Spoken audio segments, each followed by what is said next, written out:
ಒಂದು ನೋಟದಿ ನೂರಾರು ಪಾಪವ ಕ್ಷಣದಲ್ಲಿ ನೀನು ಪರಿಹರಿಸುವೆ.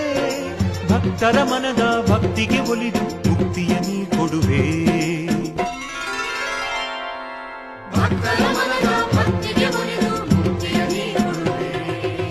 ಕ್ಷಮಿಸೋ ಸ್ವಾಮಿ ಅಪರಾಧವೆಲ್ಲವ, ಸೂರ್ಯನ ಪುತ್ರನೇ ಶನಿ ಮಹಾದೇವ, ಸೂರ್ಯನ ಪುತ್ರನೇ ಶನಿ ಮಹಾದೇವ.